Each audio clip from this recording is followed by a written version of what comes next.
যেই বাচ্চা, যেই বাপ আপনারে পেলে পুষে এত বড় করলো, আজকে বড় হয়ে আপনি তারই মনে করলেন বোঝা। এই জাহেলিয়াতটা আপনি অতীত ইতিহাসে দেখেন পান কিনা? একইভাবে হাদিসে আছে, মায়ের সঙ্গে দাসীর মতো ব্যবহার করবে, বউয়ের কথা শুনতে গিয়ে মায়ের কষ্ট দিবে। এটা তো এই সমাজে ব্যাপক। তো কোন অপরাধটা এমন আছে? মানুষের সম্পদ মেরে খাওয়া। এই যুগে অন্য লোক তো পরের কথা, কত ভাই এমন আছে বোনের সম্পদ মেরে খায়, বোনদের সম্পদ বুঝায় দেয় না, বরঞ্চ বিভিন্ন ভাবে হুমকি দেয়, ওই যদি সম্পদ চাইতে আহস তাহলে কোনোদিন আর এই বাড়িতে আসবি না, যেহেতু এটা বাপের বাড়ি, আমরা কি তোরে আসলে খাওয়াবো না? তোর কি বিপদে পাশে থাকবো না? এখন তোর যদি মনে হয় যে 2 কানা জমি নিলেই তুই লাভবান হবি, তো জাল হইয়া যা, কোনোদিন মুখ দেখাবি না। এমন ভাবে তাকে ইমোশনাল ব্ল্যাকমেল করে এখন বেচারি ভাবে, তো ঠিক আছে আমার জমি না পাইলে নাই, অন্তত বাপের বাড়িতে আসার একটা রাস্তা তো খোলা থাকবে। দুনিয়াতে একটু জমি মাইরা খাইলো, ভাবলো খুব লাভবান হয়ে গেল, কিন্তু কিয়ামতের দিন হাদিসে আছে, কেউ যদি একটু জমিও কারো মাইরা খায়, আল্লাহ এটারে বহুগুণ বড় এবং ওজনদার বানায়া কিয়ামতের দিন গলায় ঝুলাইয়া দিবেন। দুনিয়াতে মানুষ অনেকে আছে জাকাত দেয় না, জাকাত দিলে মাল কইমা যাবে, অথচ জাকাত 2.5% না দিলে পুরো সম্পদটাই কালো টাকা হয়ে যায়। ওই সরকার বলে না, সরকারের কর না দিলে পুরো টাকাই কালো টাকা, এবং তাকে আইনের আওতায় আনা হয়। ইসলামে 2.5% জাকাত দিবেন না, পুরোটাই কালো টাকা। এই মালের মহব্বত তো দিবেন না। আল্লাহ বলেন, জাহান্নামের আগুন দিয়া তোর মালরে পুরাবো, এরপর তোর কপালে, তোর শরীরের সাইডে, তোর পিঠে আমি দাগ দিব, এই মালগুলোরে আমি আল্লাহ সাপ বিচ্ছু বানায় দিব, তখন তোর মালে তোরে কামড়াবে, আর সে আফসোস করবে, হায় যদি মাল না থাকতো আমার জাহান্নামে এত কঠিন আযাব হতো না। তো আল্লাহ রাসূল সাল্লাল্লাহু আলাইহি ওয়াসাল্লাম সম্পর্কে আলোচনা করতে চাইলে তো শুধু 1-2 ঘন্টা না, বরং বছরের পর বছর না, শুধু কয়েক জীবন ব্যাপী আলোচনা করলেও রাসূলুল্লাহ সাল্লাল্লাহু আলাইহি ওয়াসাল্লামের শান সম্পর্কে আলোচনা করা আমাদের মতো মানুষদের পক্ষে সম্ভবই না। কেন? মনে করেন একজন ডাক্তার, ডাক্তারি বিদ্যায় তার যোগ্যতা কেমন, এটা কি আপনি সাধারণ একজন মানুষ কখনো বুঝতে পারবেন? একজন ইঞ্জিনিয়ার, ইঞ্জিনিয়ারিং শাস্ত্রে তার পারদর্শিতা কোন পর্যায়ে, এটা যে ইঞ্জিনিয়ার না সে কখনো বুঝতে পারবে? একজন আলিম, তার ইলমি মাকাম কেমন, এটা আরেকজন আলিম বুঝতে পারবে, সাধারণ মানুষ কিন্তু বুঝতে পারবে না। সাধারণ মানুষের চোখে বিবেচনা হবে যে বেশি ভাইরাল, যাকে নিয়ে অনলাইনে আলোচনা সমালোচনা বেশি, মনে হয় সেই সবচাইতে শ্রেষ্ঠ আলেম। কিন্তু ইলমি মাকাম বিবেচনা করে কারো মূল্যায়ন করা, এটা সেই শাস্ত্রে যে যোগ্যতা রাখে না তার পক্ষে কিন্তু সম্ভব না। তো ডাক্তার বলেন, ইঞ্জিনিয়ার বলেন, ড্রাইভার বলেন, শিল্পপতি বলেন, ব্যবসায়ী বলেন, রাজনীতিবিদ বলেন, কোনো ক্ষেত্রেই বাইরের লোক একজন ব্যক্তিকে যথাযথ মূল্যায়ন করতে পারে না। আপনি একজন কৃষক, আপনি একজন জেলে, এখন কৃষিবিদ্যায় আপনার কতটুকু পারদর্শিতা আছে আর একজন কৃষকের চাইতে আপনি কি ভালো না খারাপ, এটাকে আমি বলতে পারবো? কারণ কৃষিবিদ্যায় আমার কোনো ধারণাই নাই। একইভাবে রাসূলুল্লাহ সাল্লাল্লাহু আলাইহি ওয়াসাল্লাম, তিনি কি আমাদের মতো সাধারণ কোনো মানুষ, সাধারণ কোনো দায়ী, সাধারণ কোনো আলেম, সাধারণ কোনো মুবাল্লিগ, সাধারণ কোনো মুজাহিদ? আরে তিনি তো সাধারণ কোনো নবীও না। আল্লাহ তাআলা তাকে বানিয়েছেন ইমামুল আম্বিয়া, সকল নবীর নেতা তিনি, সকল নবীর নবী তিনি, নবিয়ুল আম্বিয়া, যার ব্যাপারে আল্লাহ তাআলা অন্যান্য নবীদের থেকেও ওয়াদা নিয়েছেন যে যদি তোমরা নবুয়ত প্রাপ্তির পরও সেই নবীরা দুনিয়াতে পেয়ে যাও, 1 নম্বর দায়িত্বই হলো লা তুমিনুন বিহি, তার উপর ঈমান আনতে হবে। নিজে নবী হয়েছে তো কি হয়েছে, ইমামুল আম্বিয়ারা যদি পেয়ে যাও, ফখরুর রাসূলরা যদি পেয়ে যাও, তার উপর ঈমান যদি না আনো, তাহলে তোমার পরিচয় হবে ফাউলাইকা হুমুল ফাসিকুন, তোমরা ফাসিক বলে বিবেচিত হবে। নবীদের ব্যাপারে আল্লাহ বলছেন, সূরা আলে ইমরানের স্পষ্ট আয়াত।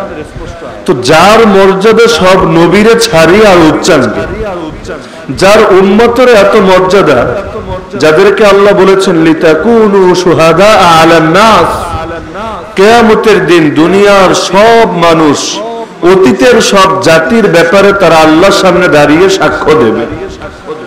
সাক্ষী তো যে কেউ হতে পারে না, পারে? আরে বলেন না, যে কেউ সাক্ষী হতে পারে? আল্লাহ তাআলা উম্মতকে বলছেন অতীতের সব উম্মতের ব্যাপারে তারা সাক্ষ্য দিবে। কিসের সাক্ষ্য?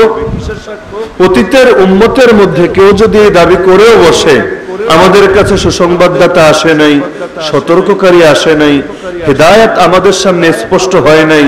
নূহ নবী, ইব্রাহিম নবী, ইসমাইল নবী, অমুক নবী, তমুক নবী আমাদের সামনে ক্লিয়ার বার্তা পৌঁছে দেওয়া যায় নাই। এই উম্মত বলবে তোমরা মিথ্যা বলছো। আরে অবশ্যই তোমাদের নবীরা তোমাদের নিকট দ্বীনে হক পৌঁছে দিয়েছেন। জিজ্ঞেস করা হবে তোমরা জানো কেমনে, তোমরা কি দেখেছো? তারা বলবে দেখতে হবে না, আমরা আল্লাহর বাণী দ্বারা জেনেছি, ইমামুল আম্বিয়ার দ্বারা শুনেছি। যেহেতু আল্লাহ তাআলা মিথ্যা বলেন না, যেহেতু আমার নবী ভুল পৌঁছান না, সুতরাং এটা সম্ভবই না যে তোমাদের নবীরা তোমাদের কাছে পৌঁছায় নাই, বরং পৌঁছিয়েছে, এটাই বাস্তব। আর তোমরা সেটা রক্ষা করো নাই, গাদ্দারি করেছো, এটাও বাস্তব। লিতাকুনু শুহাদা আলান নাস, অন্যান্য জাতির ব্যাপারে আমরা সাক্ষ্য দেব। ওয়ায়াকুন আর রাসূল আলাইকুম শাহীদা, আর আমার রাসূল দুনিয়ার সবার ব্যাপারে সাক্ষ্য দেবেন। আল্লাহ তাআলা যার কারণে এতই শ্রেষ্ঠ বানিয়েছেন এই জাতিকে, দুনিয়াতে আসলো সবার পরে জান্নাতে যাবে। হায়াত কত কম, কিন্তু যাদের হায়াত এত লম্বা, শত শত বছর ব্যাপী যাদের হায়াত, তাদের তুলনায় জান্নাতে চলে যাবে। এমনকি আমার নবীর যেই সকল নাম আল্লাহ নিজে সিলেক্ট করেছেন, এর মধ্যে একটা নামই হলো শাহেদ। শাহেদ মানে হলো সাক্ষী। আমার নবীরে আল্লাহ বানিয়েছেন সাক্ষী, তার উম্মতরেও আল্লাহ বানিয়েছেন সাক্ষী। আল্লাহ তাআলা তাদেরকে শ্রেষ্ঠত্ব দিবেন কিয়ামতের দিন গোটা সৃষ্টিজীবের উপর। তো এখন এই নবীর শান আমরা কেমনে বয়ান করব বলেন দেখি? এই নবীর শান বয়ান করতে তো আরেকজন নবী হওয়া লাগে। শুধু নবী হলে চলবে না, তিনি তো যেই সেই নবী না। মনে করেন ইমাম আবু হানিফার শান বুঝবে কে? ইমাম আবু হানিফার শান বুঝতে চাইলে তারও তো ফিকহের লাইনে, আকীদার লাইনে, হাদিসের লাইনে অন্তত আবু হানিফার ধারে কাছে তো পৌঁছতে হবে, না হলে আবু হানিফার লোকে চিনবে কেমনে? ইমাম বুখারী পাড়ার একজন সাধারণ মানুষ অথবা সাধারণ আলিফবা পড়া একজন হুজুর, সে কি ইমাম বুখারীর শান বুঝবে? যে ইলমে হাদিস ইমাম মুসলিমের তুলনায় কেন তিনি এগিয়ে, অন্যান্য ইমামের তুলনায় কেন তার শ্রেষ্ঠত্ব, সহিহ বুখারীর কেন এত মর্যাদা, এটা কি শুধু আলিফবা পড়াতে পারা হুজুর বুঝতে পারবে? সম্ভব কোনদিন? তা আমার নবীর শান কি, এটা উম্মত দূরের কথা, এটা সাধারণ নবীর পক্ষেও তো বোঝা সম্ভব না। এই শান তো বয়ান করতে পারবেন একমাত্র কে? আল্লাহ। এ কারণে আল্লাহ তাআলা নিজেই কোরআনের মধ্যে ভেঙে চুরে মহব্বতের সঙ্গে সঙ্গে নবীর শান এবং মান বয়ান করে দেন। কারণ তিনি যদি বয়ান না করতেন, এই মানুষটার মর্যাদা আমরা জানতেই পারতাম না। মূল্যায়ন তো পরের কথা। আমরা তো রাসূলের 1400 বছর পর দুনিয়াতে আসলাম। রাসূলের আপন চাচা যারা আবু লাহাব, যে আবু লাহাব রাসূলের জন্মের সংবাদ শুনে এত খুশি হয়েছিল, নিজের দাসীরে আজাদ করে দিয়েছিল, সেই আবু লাহাবও তো তার মূল্যায়ন করতে পারে নাই। এমনকি আল্লাহর রাসূল যখন দাওয়াত দিতে শুরু করলেন, সর্বপ্রথম যেই মানুষটা তার সামনে বেয়াদবি করলো, তাকে ধিক্কার দিল, তার সঙ্গে বাজে ব্যবহার করলো, সেই মানুষটার নাম ওই আবু লাহাব। এমনকি যেই চাচা তারে পেলে পুষে বড় করলো, এমনকি সারা জীবন মাথার উপর ছায়া হয়ে থাকলো, সেই আবু তালেবও তো তার যথার্থ মূল্যায়ন করতে পারে নাই, তার কালেমার সামনে নিজেকে সঁপে দিতে পারে নাই। লোকে কি বলবে এটার দিকে তাকিয়ে হেদায়েত গ্রহণ করতে পারে নাই। তো নবীর মুখ থেকে যারা দাওয়াত পেতেন, সকাল সন্ধ্যা যারা নবীরে দেখতেন, আমাদের তো সারা জীবনের তামান্না থাকে, আল্লাহ স্বপ্নযোগে একবার হলেও নবীর দিদার নসিব করো। আয় আল্লাহ অন্তত একবার নবীর রওজা জিয়ারত করার তৌফিক দিও, সেই রওজায় গিয়ে সালাত এবং সালাম পেশ করার তৌফিক দিও। সারা জীবনের দিলের তামান্না থাকে এটা। এমনকি কখনো যদি আল্লাহ সেই তৌফিক দেন, জীবনটারে কামিয়াব মনে হয়। কিন্তু যেই মানুষগুলো সকাল সন্ধ্যা নিজেদের চোখে তাকে দেখতো, যারা নিজে আল্লাহর রাসূল যাদের দুয়ারে এসে তাদেরকে দাওয়াত দিতেন, রক্তের সম্পর্কের বিবেচনায় তার আত্মীয়, সেই মানুষগুলোও তো তার যথাযথ মূল্যায়ন করতে পারেনি। এমনকি বহু নেতারা তাদেরকে বুঝিয়েছিল, দেখো মুহাম্মাদের সঙ্গে এত বাড়াবাড়ি করার দরকার কি? যদি মুহাম্মদ হক নবী হয়, তার সঙ্গে বাড়াবাড়ি করার ক্ষতি তোমাদেরকেই ভোগ করতে হবে। কারণ সে যদি হক নবী হয়, পৃথিবীর কোন শক্তি তার পথ চলা থামাতে পারবে না। আর যদি মুহাম্মদ ভণ্ড হয়, বাতিল হয়, তো তারে নিয়ে তোমাদের মাথা ঘামানোর কোনো কারণ নেই। কারণ বাতিল কখনো মজবুত হয় না, একদিন না একদিন তার মুখোশ খুলে যায়, জাতির সামনে সে অপমানিত, অপদস্থ এবং লাঞ্ছিত হয়। সুতরাং মুহাম্মদ যদি হক হয় লাভ তোমাদের, মুহাম্মদ যদি বাতিল হয় তো তোমাদের চিন্তা করা লাগবে না, এমনি সে হালাক হয়ে যাবে। মাঝখান দিয়ে হক হলে তার বিরোধিতা করে নিজেদের ধ্বংস ডেকে আনার দরকার কি? এমনকি এক নেতা তো এটাও বলেছিল, আমি দেখতে পাচ্ছি মুহাম্মাদের ধর্মের মধ্যে এক জাদু আছে, মুহাম্মাদের কথার মধ্যে চুম্বকর্ষণ আছে, শীঘ্রই মুহাম্মাদের ধর্ম গোটা আরব ছাড়িয়ে অনারবের উপর বিজয়ী হবে। তো এটা তো তোমাদেরই বিজয়, কারণ মুহাম্মদ তোমাদের এলাকার ছেলে, তোমাদের বংশের ছেলে। এখন মুহাম্মদ যদি সারা দুনিয়ায় বিজয় আনতে পারে, সেই বিজয় তো তোমাদেরও বিজয়। আজকাল লোকে গর্ব করে না, আমার এলাকার একজন মন্ত্রী আছে, আমার এলাকার তমুক বড় নেতা আছে, এটা নিয়ে গর্ব করে। ক্লাসমেট নিয়ে মানুষ গর্ব করে, আর অমুকের সঙ্গে এক ক্লাসে পড়েছি, আজকে সে এত বড় শেখুল হাদিস, আজকে সে এত বড় এই, এত বড় সেই, মানুষ এগুলো নিয়ে গর্ব করে। তো এই বাক্যটাই বলা হচ্ছে, আরে মুহাম্মদ যদি দুনিয়ার উপর বিজয় আনতে পারে, রোমার পারস্যরে তার পায়ের তলায় হাজির করতে পারে, এই বিজয় তো তোমাদেরই বিজয়, কারণ মুহাম্মদ তো তোমাদেরই ছেলে। আর যদি সে বিজয় ছিনিয়ে আনতে না পারে, রোম পারস্যের লোকেরা, ইহুদি খ্রিস্টানরাই তো তারা বরবাদ করে ফেলবে। অযথা নিজের এলাকার লোকের গায়ে হাত তুলে নিজেদের হাতকে তার রক্তে রঞ্জিত করার দরকার কি? দুনিয়ার লোকে কি বলবে যে কুরাইশের লোকেরা আপোষে মারপিট করে, এই বদনাম করানোর দরকার তো নাই। মুহাম্মদ যেহেতু জিহাদের ময়দানে নেমে পড়েছেই, ওর জন্য শত্রুরাই যথেষ্ট হবে, তোমরা থামো। কিন্তু যার কপালে ধ্বংস লেখা, নীতি কথা তারা ফিরাতে পারে না। আবু জাহাল যখন গিয়েছিল বদরের ময়দানে, বহু লোক করে বুঝিয়েছিল, দেখ আবু জাহাল যুদ্ধ করার দরকার নেই। কেন?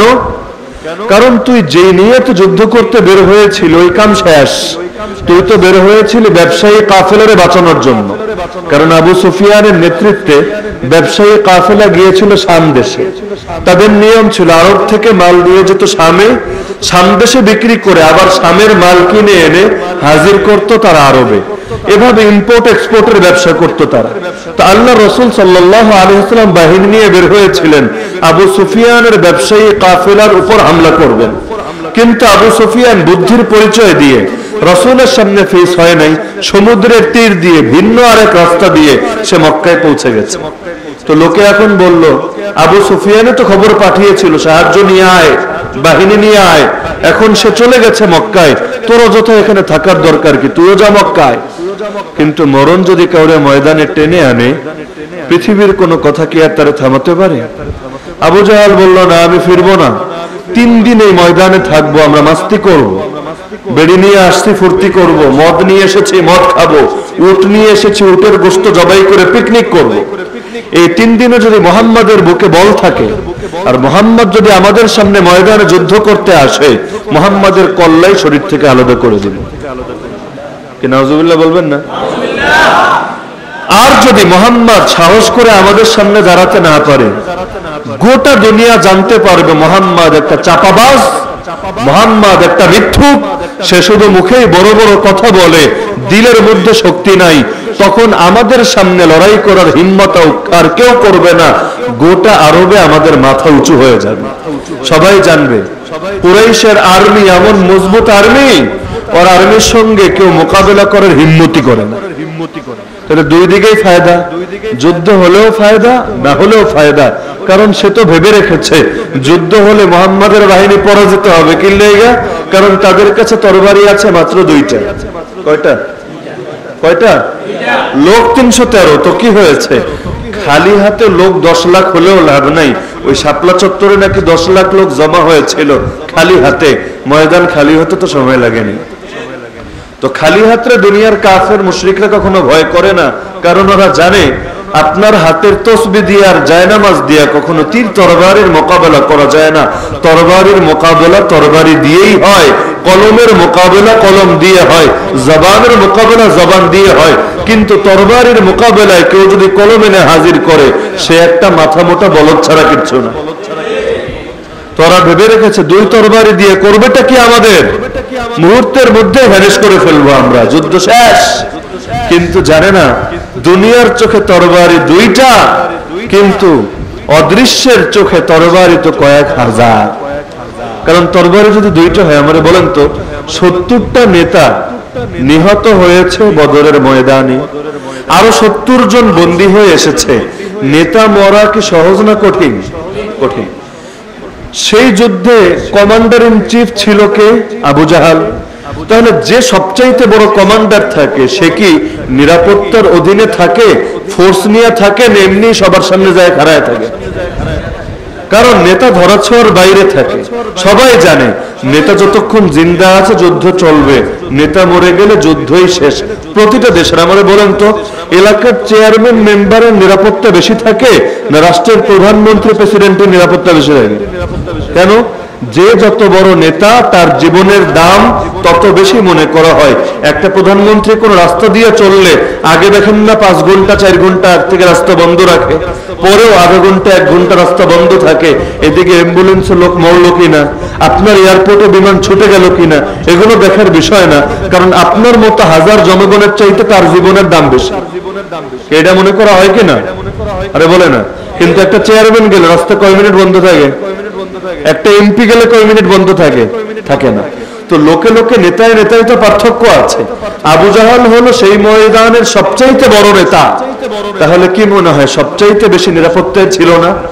তার মানে আবু জাহালকে ধ্বংস করতে চাইলে বিশাল নিরাপত্তা বলয়কে আগে ধ্বংস করতে হবে।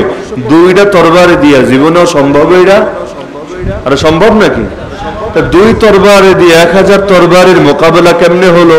70 জন কাফের কেমনে জাহান্নামে গেল? তাও যেই সেই কাফের না, নেতা আরো 70টা বন্দী হয়ে আসলো। কি দিয়া বন্দী করলো? 2 তরবারি দিয়ে 70টারে কেমনে বন্দী করে? বাকিগুলা জান নিয়ে কোন রকম ভাগলো। কেমনে সম্ভব বলেন দেখি? দুনিয়ার নজর যেখানে গিয়া শেষ, আমার আল্লাহর কুদরত সেখান থেকে শুরু। বান্দা যদি আল্লাহর উপর ভরসা করতে পারে, করার মতো করতে পারে, আল্লাহ নবী বলেন লাউ আন্নাকুম তাওয়াক্কালুনা আলাল্লাহি হাক্কা তাওয়াক্কুলি লা রাযাকাকুম কামা ইয়ারযুকুত তায়র তাগদু খিমাসান ওয়া তারুহু বিতানা।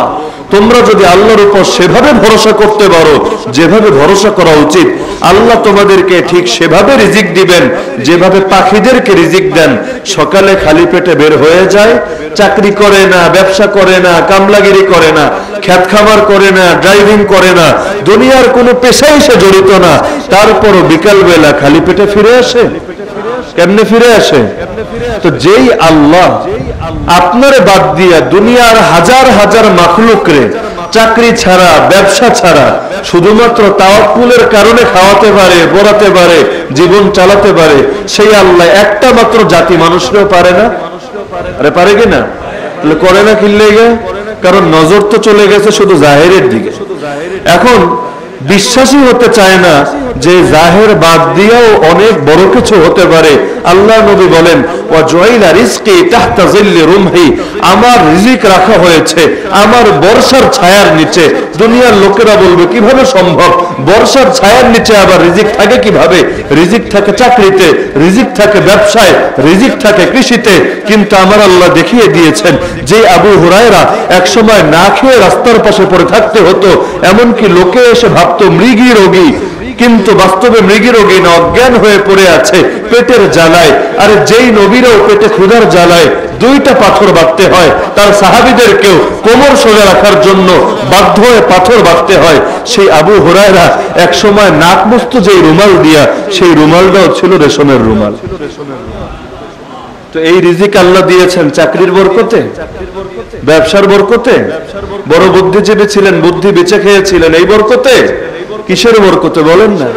খালি হাদিয়া তোফার বরকতে? আরে না, বরকত আল্লাহ দিতে চাইলে ইয়ারযুকহু মিন হাইসু লা ইয়াহতাসিব, আল্লাহ বলেন এমন জায়গা থেকে দেই বান্দা কল্পনাও করতে পারে না। কারণ আগেই বললাম যেখানে গিয়ে বান্দার চিন্তা শেষ, সেখানে আমার আল্লাহর কুদরত শুরু। আমার আল্লাহর কুদরতের শেষ বলতে কিচ্ছু নাই। আমার আল্লাহ শুধু মুখ দিয়ে কোন বলেন কি না এটা নিয়ে ইখতিলাফ আছে। আমার আল্লাহ শুধু কোন শব্দ উচ্চারণ করেন, অথবা কারো কারো মতে আমার আল্লাহ শুধু ইচ্ছা করেন, সঙ্গে সঙ্গে সেটা হয়ে যায়। তাহলে আমরা যে অনেকে ধারণা করি এইটা না হইলে খামু কি, ওইটা না হলে পড়বো কি, এই কথাগুলো কি কোনো মুমিনের কথা? আরে বলেন না, ছেলেরে মাদ্রাসায় দিলে হুজুর খাইবো কি বড় হইয়া, কি কইরা খাইবো? আপনি কোন না হুজুর কো কয়টা টাকা ইনকাম আছে, কেমনে খাইবো? কেন আমার ছেলেরা মাদ্রাসায় দিতে চান? তার মানে আমি ভেবে নিয়েছি খাওয়ানোর ব্যবস্থা মনে হয় দুনিয়ায় হয়, অথচ কোরআনে আল্লাহ বলেছেন অফিস সামাই রিজকুকুম, তোদের রিজিক দুনিয়ায় না, তোদের রিজিক আসমানে। তার মানে রিজিক দুনিয়া থেকে আসে না, কোত্থেকে আসে? ফয়সালা আগে হেড অফিসে হয়, তারপর আমার আল্লাহ পাঠায় দেন। কেমনে পাঠাবেন সেটা তিনিই ভালো জানেন। নবীরে এসে তো অফার দেওয়া হয়, নবী কি চান বলেন?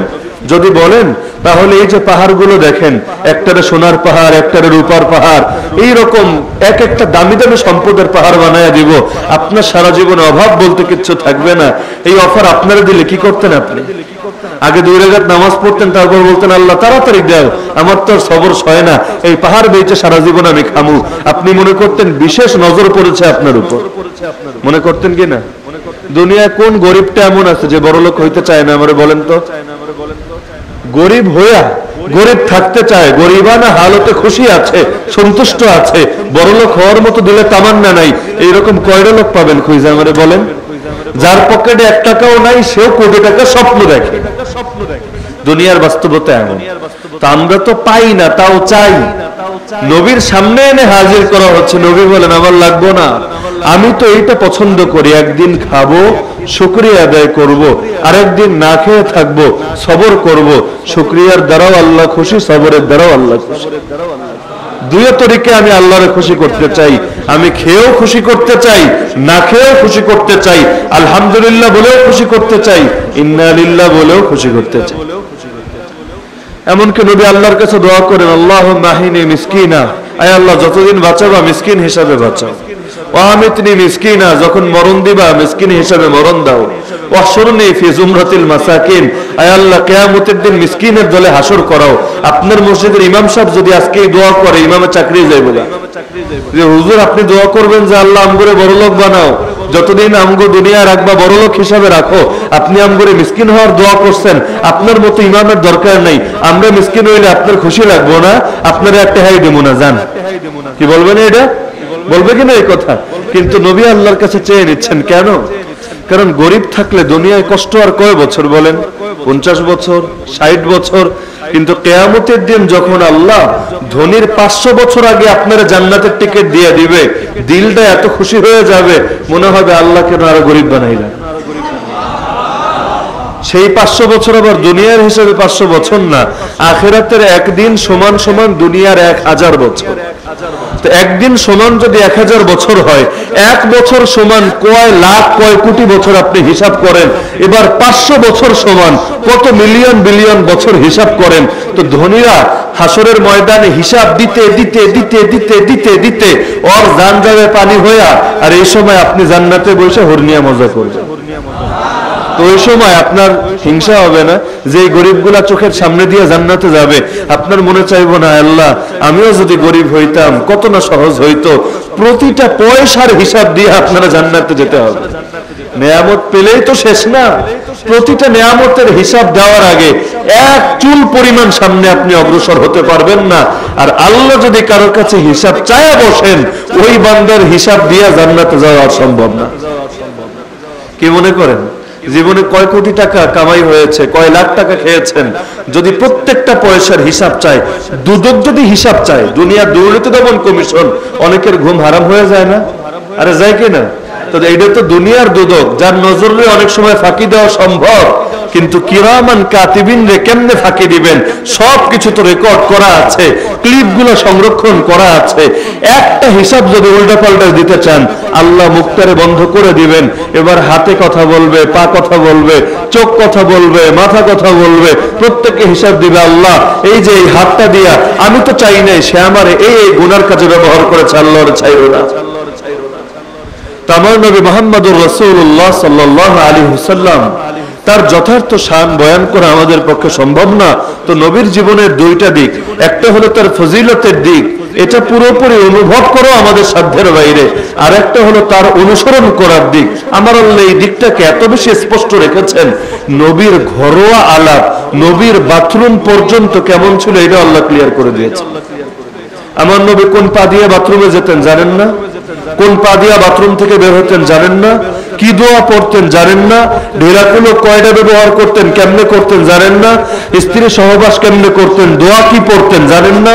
এরপরে গোসল করলে কেমনে করতেন, উজু করলে কেমনে করতেন, কেমনে ঘুমাতেন, কেমনে খেতেন, এমন একটা জিনিসের নাম বলেন যেটা জানি না। আমার আল্লাহ এভাবে স্পষ্ট করে দিয়েছেন। কোরআনের এক একটা আয়াত যেমন হেফাজতে রেখেছেন, আমার নবীর প্রত্যেকটা আদর্শরে আমার আল্লাহ হেফাজতে রেখেছেন। আমরা যদি না জানি এটা আমাদের গাফলতি। আল্লাহ স্পষ্ট রাখেন নাই।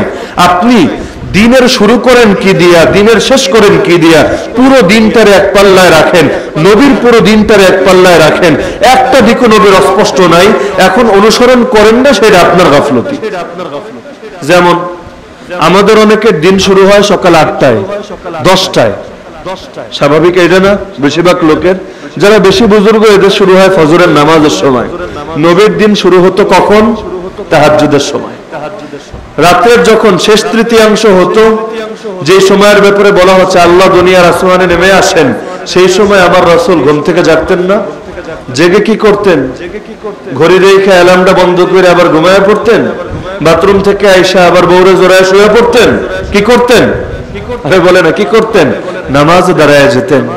প্রথমে ঘুম থেকে জাগার দোয়া পড়তেন, এরপর যে মাসনুন দোয়াগুলো আছে পাঠ করতেন, সুন্দর করে উজু করতেন, দাঁড়ায় নামাজ পড়তেন।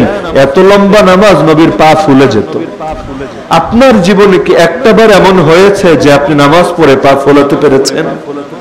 তারাবি 1 ঘন্টার জায়গায় যদি কোনোদিন 1 ঘন্টা 10 মিনিট হয়ে যায়, হাফিজ সাহেবের খবর হয়ে যায়, হুজুর আগের দিন তো 4G গতিতে পড়ছিলেন, আজকে গতি 3G নাইমে আসলো কেন? নেটওয়ার্কের স্পিডে তো কমে গেল কি লেগা? অমুক মসজিদে আগে শেষ হয়, আপনার দেরি হয় কেন? হিসাব দিতে হবে, না হলে কিন্তু হাদিয়া দিব না। কি মনে হয় এসব হয় না? এটি অনেক সময় হাফিজ সাহেব পরের বছর দাওয়াত পায় না কেন? অনেক স্পিডে পড়তে পারে না। স্পিডে এমন জোরে পড়বে, প্রথম অক্ষর বুঝবেন, লাস্ট অক্ষর বুঝবেন, আল্লাহু আকবার, বেশ তখন আপনি টের পাবেন। এতে খুশি। কার আগে কে পড়তে পারে? 2 হাফিজ সাহেব থাকলে, যেই হাফিজ সাহেব তাড়াতাড়ি পড়ে আর উপর খুশি সবাই, বিশেষ করে মুরব্বীরা খুশি। মন খারাপ করেন না, বিশেষ করে মুরব্বীরা খুশি যে একটু যাক, একটু ইসলামটা সহজ হয়েছে, বেশি ঝামেলা হয় নাই, এবার বাড়িতে যাই একটু টিভি দেখান যাইব। কি করে বাঙালি?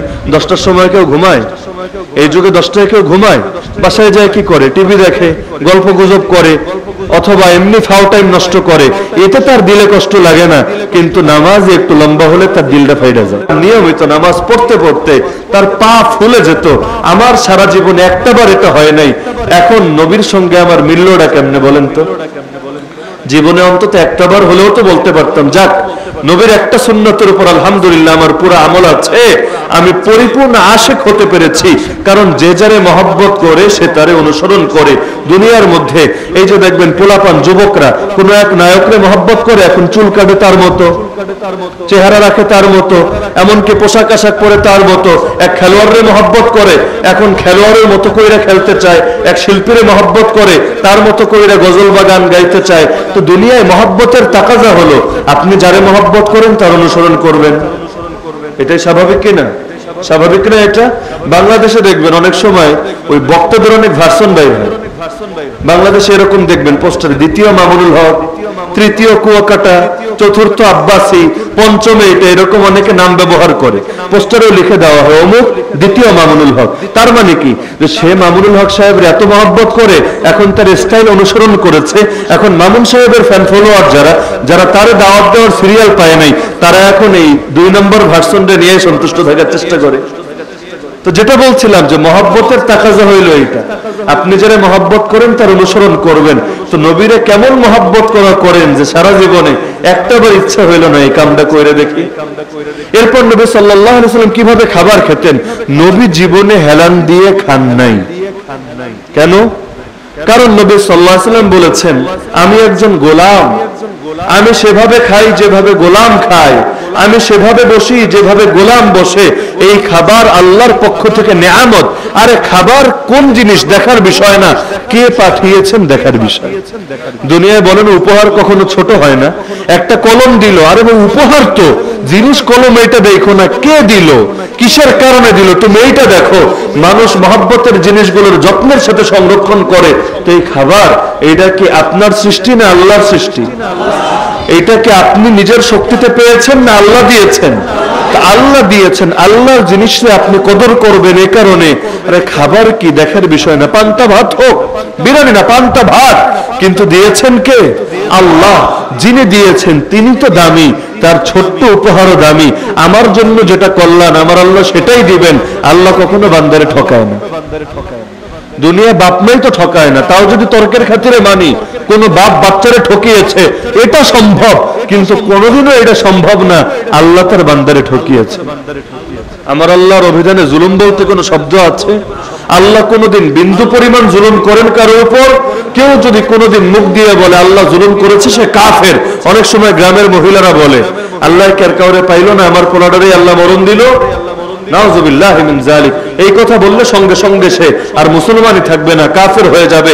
আল্লাহর কাউরে পাইল না, আমারই ক্যান্সার দিল, আমারই এত বড় রোগ দিল, কি করলাম আমি আল্লাহর কি ক্ষতিটা করছি, আল্লাহ আমার এটা দিল, নাউযুবিল্লাহ মিন যালিক। তার মানে সে বলতে চায় আল্লাহ অপরাধী, আল্লাহ জালেম, আল্লাহ এমন কিছু করেছে যেটা করা উচিত হয় নাই। অথচ আল্লাহ যা করেন বান্দার না খারাপের জন্য করেন। আল্লাহ দুনিয়াতে যে গরিব বানিয়েছেন কাউরে, বড়লোক বানিয়েছেন কাউরে, যারে গরিব বানিয়েছেন তার কল্যাণের জন্যই বানিয়েছেন। সে বড়লোক হলে তার জন্য ক্ষতির কারণ হতো। তো আল্লাহ রাসূল সাল্লাল্লাহু আলাইহি ওয়াসাল্লাম কখনো হেলান দিয়ে খেতেন না। আমাদের কয়জন এমন আছে যে কখনো হেলান ছাড়া খায়? বহু লোক তো এমন খাবার খায়, তার স্টাইলে হলো হেলান দিয়া। তো বিনয়টা কিভাবে প্রকাশ পায়? আল্লাহ রাসূলকে জিজ্ঞেস করা হলো আপনার এত লম্বা ইবাদত করার দরকার? আল্লাহ আপনার আগের গুনাহ মাফ করে দিয়েছেন, পরের গুনাহ মাফ। আমাদের তো অনেকের হালত এমন, আরে আমার এত ইবাদত বন্দেগীর দরকার নেই, আমি তো মোটামুটি কামেল বান্দা হয়ে গেছি, ইবাদত তো করবে সাধারণ মানুষ যারা অনেক পাপ টাপ করেছে। বহু লোকের এমন ধারণা নাই। ওই মাজারে মাজারে এক শ্রেণীর ভণ্ড পীর আছে, এরা হলো নামাজের টাইমে নামাজ পড়ে না, রোজা রাখে না, গাঞ্জা টাঞ্জা খায়। দেখেন নাই? ওই শাহজালাল মাজারে গেলেও পাবেন, যে কোনো মাজারে গেলে পাবেন গাঞ্জাখোর, কিন্তু মুখ দিয়ে খুব মারেফতের কথা বলবে আমি আশিকে রাসূল। আমাদের এইসব নামাজ টামাজ লাগে না, এই শরীয়ত তো হইল সাধারণ মুসলমানের লাইগা। আর যারা কামেল মুসলমান তাদের জন্য হইল তরিকত, তাদের জন্য হাকিকত, তাদের জন্য মারেফত, তাদের শরীয়ত মানা লাগে না। আছে না এক শ্রেণী? আরে আছে কিনা? অথচ শরীয়তের বাইরে তো কেউ থাকতে পারে না। একজন নবীরও তো শরীয়ত মেনেই থাকতে হয় না? আরে থাকতে হয় কিনা? যদি নবীও এমন কিছু করেন যেটা তার শান বিরোধী, আমার আল্লাহ দুনিয়াতে পানিশমেন্ট দিয়ে দেন।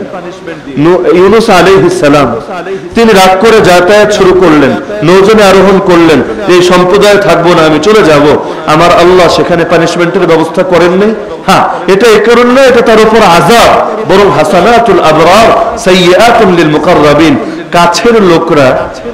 কাছের লোকদের সাধারণ বিষয়ে মানুষ অনেক সময় অপরাধ হিসাবে দেখে, যেটা দূরের লোকের বিবেচনায় কোনো অপরাধী না। আল্লাহ তাআলা নবীদেরকে অনেক সময় যেই কারণে তিরস্কার করেন, ওই সমস্ত কারণে আমাদেরকে তিরস্কার করলে দুনিয়াতে এতদিন বাঁচতাম না, কবে আযাব খেয়ে ধ্বংস হয়ে যেতাম।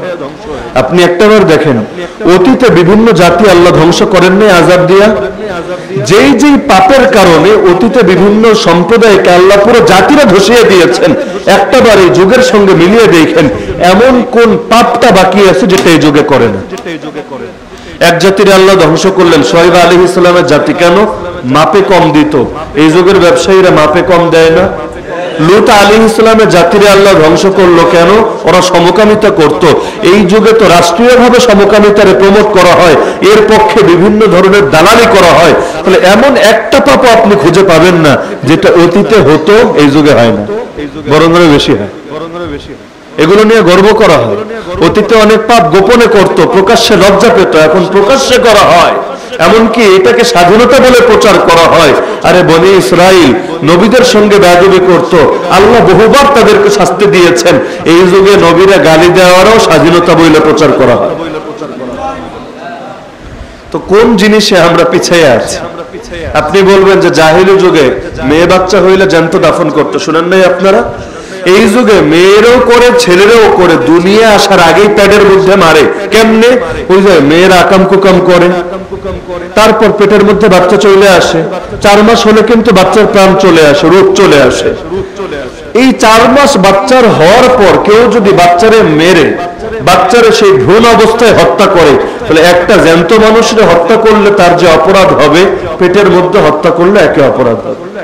কিন্তু বাংলাদেশে গত কয়েক বছরে আপনি পরিসংখ্যান যাচাই করে দেখেন, কত হাজার হাজার না লাখ লাখ ভ্রূণকে এভাবে হত্যা করা হয়েছে। কোনটা হারাম রিলেশনে, কোনটা হালাল রিলেশনেও করা হয়েছে। কেন? বিয়ে করেছে, 2 বছর ফুর্তি করবো, বাচ্চা চলে আসছে, এত তাড়াতাড়ি ঝামেলা নিব না। মেয়ের এখন ইচ্ছে হইলে অনার্স করবো, মাস্টার্স করবো, পিএইচডি করবো, আমার কেরিয়ার নষ্ট হবে এখন বাচ্চা নিলে, বাচ্চা নষ্ট করে ফেলে। কখনো হলে এক বাচ্চা আছে, এখন আবার আরেকটা বাচ্চা আসলে ঝামেলা, 5 বছর 10 বছর যাক, নষ্ট করে ফেলে। কখনো ঝগড়াঝাটি করে নষ্ট করে ফেলে, এরকম ঠনকো ঠনকো কারণে নষ্ট করে। তা আগের যুগে তো খালি মেয়ে নষ্ট করতো, এই যুগে মেয়ে ছেলের ভাগ নাই। ভ্রূণ তুই দুনিয়া আসলে কিল্লাইগা, তুই মায়ের পেটে রূপ পাইলে কিল্লাইগা, নষ্ট করে ফেলে। এমনকি কত সময় শুধু নষ্ট না, রাস্তার পাশে ডাস্টবিনে বাচ্চা ফেলে যায়। জাহেলি যুগে বাপরা নিয়ে সন্তানদের জ্যান্ত দাফন করত, মারা কিন্তু ঠিকই কান্নাকাটি করত। আপনি ইতিহাস পড়েন, মায়েরা কিন্তু হত্যার পক্ষে ছিল না। কোন মা চায় নিজের বাচ্চারে হত্যা করবে? আপনার মা চায়? আরে বলে না, কোন মাটা চায়? এমনকি মা পারলে নিজের জান দিয়ে দেয় সন্তানদের বাঁচানোর জন্য। কিন্তু এই যুগে নর্দমায়, ডাস্টবিনে, ড্রেনে, হসপিটালে মাঝে মধ্যে বাচ্চা ফেলে রেখে চলে যায় কারা? সেই মায়েরাই যারা বাচ্চার জন্য সবচাইতে নিরাপদ আশ্রয় ছিল, তার হাতেই বাচ্চা আজকে সবচাইতে করুণ হালতের শিকার। তো কোন জাহেলিয়াতে আমরা পিছিয়ে আছি? আল্লাহ নবী বলেছিলেন কিয়ামতের আলামত হলো মানুষ বাপের সঙ্গে বেয়াদবি করবে, বন্ধুরে কাছে টানবে। আপনার কি মনে হয় যুগে এটা নাই? এই যে বৃদ্ধাশ্রম, বুড়া মানুষরে নিয়ে বৃদ্ধাশ্রমে দিয়ে আসা, তারে বোঝা মনে করা, এই জিনিসটা জাহেলি যুগে ছিল কিনা? আমারে বললেন তো ইতিহাস পড়া যে জাহেলি যুগে একটা বৃদ্ধাশ্রম আপনি পান কিনা যে বাপরে মনে করতো বোঝা? আরে সেই যুগে মেয়েরে দাফন করলো, ছেলেরে বাঁচায় রাখতো কেন? কারণ বুড়া বয়সে পালবে বলেই তো। কিন্তু এমন এক যুগে চলে এসেছি, যেই বাচ্চারে আপনি মানুষ করলেন কষ্ট করে, বাপে যদি মানুষ না করে সন্তান কেমনে মানুষ হবে বলেন তো? সম্ভব? যারা মানুষের মতো মানুষ হয়েছে, লেখাপড়া করে শিক্ষিত হয়েছে, বাপের সাপোর্ট পেয়েছে বলেই তো হয়েছে। আরে কত লোক এরকম আফসোস করে, হায় আমার বাপ যদি থাকতো বাইচা, আজকে আমিও অনেক বড় অফিসার হতাম। আল্লাহ আমার এতিম বানিয়েছে, তাই আমি পাচ্ছি না। কারণ মাথার উপর ছায়া না থাকলে মানুষ বেশি আগাতে পারে না। বাস্তবতা এটা কিনা? যেই বাচ্চা, যেই বাপ আপনার পেলে পুষে এত বড় করলো, আজকে বড় হয়ে আপনি তারই মনে করলেন বোঝা। এই জাহেলিয়াতটা আপনি অতীত ইতিহাসে দেখেন পান কিনা? একইভাবে হাদিসে আছে মায়ের সঙ্গে দাসীর মতো ব্যবহার করবে, বউয়ের কথা শুনতে গিয়ে মায়ের কষ্ট দিবে। এটা তো এই সমাজে ব্যাপক। তো কোন অপরাধটা এমন আছে? মানুষের সম্পদ মেরে খাওয়া। এই যুগে অন্য লোক তো পরের কথা, কত ভাই এমন আছে বোনের সম্পদ মেরে খায়, বোনদের সম্পদ বুঝায় দেয় না, বরঞ্চ বিভিন্ন ভাবে হুমকি দেয়, ওই যদি সম্পদ চাইতে আহস তাহলে কোনোদিন আর এই বাড়িতে আসবি না। যেহেতু এটা বাপের বাড়ি, আমরা কি তোরে আসলে খাওয়াবো না? তোর কি বিপদে পাশে থাকবো না? এখন তোর যদি মনে হয় যে 2 কানা জমি নিলেই তুই লাভবান হবি, তো যা লইয়া যা, কোনোদিন মুখ দেখাবি না। এমন ভাবে তাকে ইমোশনাল ব্ল্যাকমেল করে। এখন বেচারি ভাবে তো ঠিক আছে, আমার জমি না পাইলে নাই, অন্তত বাপের বাড়িতে আসার একটা রাস্তা তো খোলা থাকবে। দুনিয়াতে একটু জমি মাইরা খাইলো, ভাবলো খুব লাভবান হয়ে গেল। কিন্তু কিয়ামতের দিন হাদিসে আছে, কেউ যদি একটু জমিও কারো মাইরা খায়, আল্লাহ এটারে বহুগুণ বড় এবং ওজনদার বানায়া কিয়ামতের দিন গলায় ঝুলাইয়া দিবেন। দুনিয়াতে মানুষ অনেকে আছে জাকাত দেয় না, জাকাত দিলে মাল কইমা যাবে। অথচ জাকাত 2.5% না দিলে পুরো সম্পদটাই কালো টাকা হয়ে যায়। ওই সরকার বলে না, সরকারের কর না দিলে পুরো টাকাই কালো টাকা, এবং তাকে আইনের আওতায় আনা হয়। ইসলামে 2.5% জাকাত দিবেন না, পুরোটাই কালো টাকা। এই মালের মহব্বত তো দিবেন না। আল্লাহ বলেন জাহান্নামের আগুন দিয়া তোর মালরে পুরাবো, এরপর তোর কপালে, তোর শরীরের সাইডে, তোর পিঠে আমি দাগ দিব। এই মালগুলোরে আমি আল্লাহ সাপ বিচ্ছু বানায় দিব। তখন তোর মালে তোরে কামড়াবে, আর সে আফসোস করবে, হায় যদি মাল না থাকতো আমার জাহান্নামে এত কঠিন আযাব হতো না। তো মানুষ যেই মহব্বতে আল্লাহরে নারাজ করে, আল্লাহ সেই জিনিস দিয়েই তার শাস্তি দিবেন। কত লোক এমন আছে বউরে ঠকায়, বউয়ের মোহর দেয় না, আছে না? যদি বউ মোহর চায়, সারা জীবন এত কিছু দিলাম, এখন তুই কয়টা টাকা মোহর চাস আমার কাছে, যা তোরে আর কিচ্ছু দিব না, মোহর লইয়া তালাক লইয়া জায়গা বাড়িতে। এখন বেচারি ভাবে কয়টা টাকা মোহরের লেগা এখন আমি আমার আত্মীয়তা, আমার বন্ধনটা নষ্ট করব, বাচ্চা কাচ্চা নিয়ে কই যাব, ঠিক আছে আমার মোহরের দরকার নাই। এই যে কথাগুলো বলছি, আল্লাহ ভালো জানে আপনারাও আবার কেউ কষ্ট পাচ্ছেন কিনা। কারণ সমস্যাগুলো খুবই ব্যাপক, ঘরে ঘরে ঢুকে গেছে সমস্যা। এই যে নজর হেফাজত, যে নজর হেফাজত করতে পারে না, সে ইমানকে হেফাজত করতে পারে না। এই যুগে নজরের খেয়ানতকে তো কোনো গুনাই মনে করা হয় না। টিভি দেখারে কয়জন লোকে গুনাহ মনে করে, ভাবে হুজুর খারাপ কিছু তো দেখি না, ওই অশ্লীল দৃশ্য দেখি না, এমনি একটু দেখি আর কি। তো এমনি একটু দেখেন ভালো কথা, খবর দেখলেও খবর কি বেডিরা পড়ে না? কয় না? সাইজা গুইজা মেকআপ করে বেডিরা পড়ে না, না খালি বেডারাই পড়ে? উপরন্তু এই দেশের আদর্শকে জানেন, খালি এই দেশ না সারা দুনিয়া, বেডাগো ক্ষেত্রে যে যত বেশি পোশাক পরে সে তত স্মার্ট। কোট লাগাবে, ব্লেজার লাগাবে, আরো এই সেই পরবে, টাই ঝুলাবে, এ হইল স্মার্ট। আর বেডিগো ক্ষেত্রে যে যত কম পরবো সে তত স্মার্ট। উল্টা না কোন? এমনকি মহিলাদের ক্ষেত্রে এখন কাপড় যত উপরে থাকবে, এমনকি তার পায়ের সৌন্দর্য দেখা যাইব, সে তত স্মার্ট। আর বেডকো ক্ষেত্রে যত ছেঁচড়াইয়া হাঁটবো, এইটা হইল স্মার্ট। নামাজের সময় হুজুর বইলে দেওয়া লাগে, ও ভাইয়েরা একটু টাকনুর উপর কাপড় তোলো। কেন? পুরুষ তো টাকনুর নিচে কাপড় রাখাই হারাম। এমনকি টাকনুর নিচে যে অংশ যাবে, আল্লাহর নবী বলেছেন সেটা জাহান্নামে যাবে। এটা তো শুধু নামাজের জন্য না, সব সময়ের জন্য। অফিসে থাকেন, আদালতে থাকেন, যেখানেই থাকেন, আপনার কাপড় যদি টাকনুর নিচে যায়, আপনার এই অংশ জাহান্নামে যাবে। তো এই অংশ জাহান্নামে যাইব মানে বাকি উপরের দিয়ে জান্নাতে যাইব, আর একটু রে কাইটে আল্লাহ জাহান্নামে দিব, এই অর্থ? জাহান্নামে একটু গেলে তো পুরোটাই যাবে ভাই। একটু যাইব জান্নাতে, একটু যাইব জাহান্নামে, এমন ভাগাভাগির তো সুযোগ নাই। আপনার কি কোপায়া দুই টুকরা কইরা দুই জায়গায় দিবে নাকি? এটা তো সম্ভব না। তো সব জিনিস যেটা যেই জায়গায় থাকা দরকার ছিল সেটা সেই জায়গায় নাই, উল্টে যাচ্ছে। পুরো সমাজটাই দেখবেন উল্টে যাচ্ছে। ইসলামে বিধান ছিল সমাজে নেতৃত্ব দিবে কারা? পুরুষ না নারী? আরে পুরুষ না নারী? এই যুগে তো আরো গর্বের সাথে প্রচার করা হয় যে নারীরা যদি নেতৃত্ব দেয়, এটা হলো সমাজের গর্বের বিষয় যে আমাদের দেশের নারীরা এগিয়ে যাচ্ছে, তারা নেতৃত্বও দিতে জানছে। অথচ সহিহ বুখারীর হাদিস জাল, দুর্বল নাকি বিশুদ্ধ? সহিহ বুখারীর হাদিস, আল্লাহর নবী বলেন, লা ইউফলিহা কওমুন ওয়াল্লাহু আমরাহুম ইমরাআতান, সেই জাতি কোনোদিনও সফল হবে না, কোনোদিনও কামিয়াবি হবে না যারা নারীকে নেতা বানায় নেয়। আমার নবী কি মিথ্যা বলেন না সত্য বলেন? তাহলে বরকতের দুয়ারই বন্ধ হয়ে যায় যদি পরিবার চালায় নারী, সমাজ চালায় নারী, পৃথিবী চালায় নারী। কার কথা? আমার কথা? হুজুরগো কথা? কার কথা? রাসূলুল্লাহ সাল্লাল্লাহু আলাইহি ওয়াসাল্লামের কথা। উনি বানায় বানায় বলেন না আল্লাহর থেকে বলেন? কেউ যদি মনে করে নবী বানায় বানায় কথা কয়, মন গড়া কথা কয়, তারও তো ঈমান থাকবে না। কারণ আল্লাহ কোরআনে ক্লিয়ার জানিয়ে দিয়েছেন, একটা কথাও তিনি বানায় বলেন না, যা বলেন কার পক্ষ থেকে বলেন? সূরা নাজম আয়াত নম্বর 3 এবং 4। তো যেটা বলছিলাম, সব জিনিস ধীরে ধীরে উল্টে যাচ্ছে আর উল্টে যাচ্ছে। নজরের গুনাহ কত ভয়াবহ গুনাহ, গীবতের গুনাহ কত ভয়াবহ গুনাহ। আর গীবত করা তো জিনার চাইতেও খারাপ। কেন? জিনারে সবাই খারাপ মনে করে, একদিন না একদিন তওবা করে। গীবত রেখে খারাপ মনে করে। গীবত কারে কয়? আপনি একজনকে ধরবেন, ও ভাই তুমি গীবত করো কি জন্য? সে বলবে, কই গীবত করলাম, যেইটা হাসা এটাই তো কইলাম। বলে না এটা? যেইটা হাসা এটাই তো কইলাম। তার মানে মিসামাত মাতলে হয় গীবত, আর হাসামাত মাতলে এটা কি তাইলে? এটা কোনো অপরাধ না। অথচ হাসা বললেই তো এটা গীবত, মিসা বললে তো অপবাদ। অপবাদ তো আরো খারাপ জিনিস। কিন্তু গীবত কারে বলে? একজনের একটা দোষ আছে, আপনি জানেন বাস্তবেই দোষ আছে, কিন্তু সেটা আপনি প্রকাশ করবেন কেন? আরে আপনার মধ্যে কি দোষ নাই? বলেন আপনার মধ্যে নাই? আল্লাহ যদি আপনার দোষ প্রকাশ করে, আপনি থাকতে পারবেন সমাজে? গুনাহের গায়ে যদি গন্ধ থাকতো, আমরা প্রত্যেকে এত বেশি দুর্গন্ধময় হয়ে যেতাম, মানুষ লাথি মেরে আমাদেরকে এলাকা থেকে বের করে দিত, আমাদের জঙ্গলে চলে যেতে হতো। আল্লাহর বড় দয়া যে আল্লাহ আমাদের গুনাহের উপর পর্দা ফেলে রেখেছেন।